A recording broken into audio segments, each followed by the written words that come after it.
এমন কিছু করেন না, আমাদের রক্তের উপর দাঁড়িয়ে আমাদের সাথে বেইমানি হবে, এটা আমরা মেনে নিব না। এই দালালদের ঠিকানা এই বাংলায় হবে না, দালালদের ঠিকানা এই বাংলায় হবে না।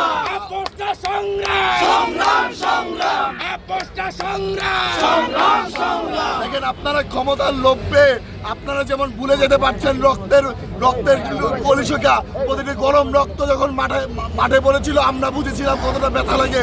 আপনারা ছিলেন না, আপনাদের সন্তানরা ছিল না, আমার ভাইরা মৃত্যুবরণ করেছে, আমার ভাইরা শহীদ হয়েছে। আপনারা সেখানে এসে দায়িত্ব পালন করতে যেয়ে দায়িত্ব অবহেলা করবেন, আমাদের ক্ষমতার স্বাদ নিয়ে আমাদের সাথে বেইমানি করবেন। কতটা ব্যর্থতা আপনাদের মনে, আপনারা কতটা ব্যর্থ হতে পারেন, এর থেকে বলার আর কিছুই নাই। আপনারা চলে যেতে পারেন, আপনারা আপনাদের এই পথ ছেড়ে দেন। আমাদের দেশ আমাদের আপনারা সকলে অবগত আছেন, গত দীর্ঘ 1.5 থেকে 2 ঘন্টা যাবত আমরা এখানে রোদের ভিতরে আছি এবং আমাদের দাবি ছিল হলো গিয়ে ডেভিল হান্ট নিয়ে সরকারের যে ব্যর্থতা এবং হলো গিয়ে যে সমস্ত খুনিরা গ্রেফতার হচ্ছে আওয়ামী লীগের এবং এরপর হলো জামিনে তারা মুক্তি পাচ্ছে।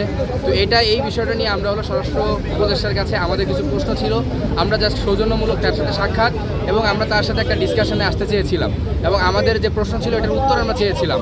তো আপনারা জানেন যে স্বরাষ্ট্র উপদেষ্টার গতকালকে হলো গিয়ে উত্তরাতে হলো গিয়ে 4টা থানাতে তার হলো ভিজিট করার কথা ছিল।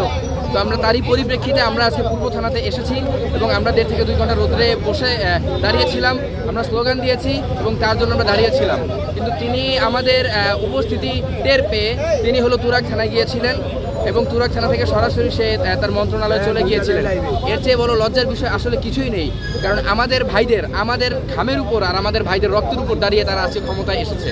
আমাদের ন্যায্য দাবির কারণে যখন আমরা রাস্তায় দাঁড়িয়ে যাই, এরপরেও যখন আমরা তাদের সাক্ষাৎ না পাই, তাহলে আমাদের বলতে হয় যে আমরা যেন সেই বিগত আওয়ামী লীগ ফ্যাসিস্টদের আমলে যেইভাবে আমরা হলো গিয়ে আমাদের এমপি মন্ত্রীদেরকে যে আকাশের চাঁদের মতো তাদেরকে হলো ধরাছোঁয়ার বাইরে তাদের সাথে দেখা করার জন্য স্পেশাল কেউ হতে হতো, তো আমরা কি ওই পর্যায়ে চলে গিয়েছি কিনা?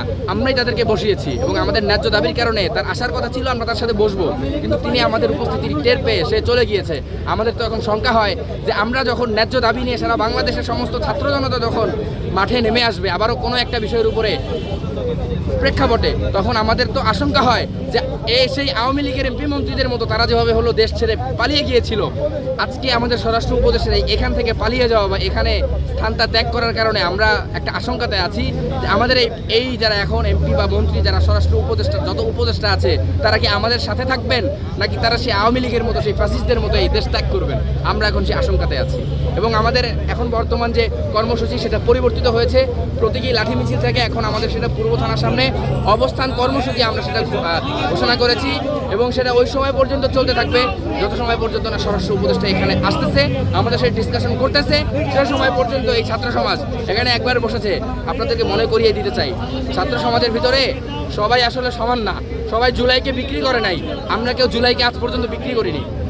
যারা জুলাইয়ের স্পিরিটকে ধারণ করে তারা রোদকে, তারা বৃষ্টিকে, তারা আসলে কেয়ার করে না, এগুলোকে উপেক্ষা করে আমরা এখানে আছি। রোদ হোক বৃষ্টি হোক আমরা এখানে বসে আছি। স্বরাষ্ট্র উপদেষ্টা যে সময় পর্যন্ত আমাদের সাথে এখানে আসবে, আমাদের ন্যায্য দাবি নিয়ে এখানে আলোচনা না করবে, তত সময় পর্যন্ত আমরা এখানে বসেছি, তো বসেছি, আমরা এখান থেকে উঠছি না।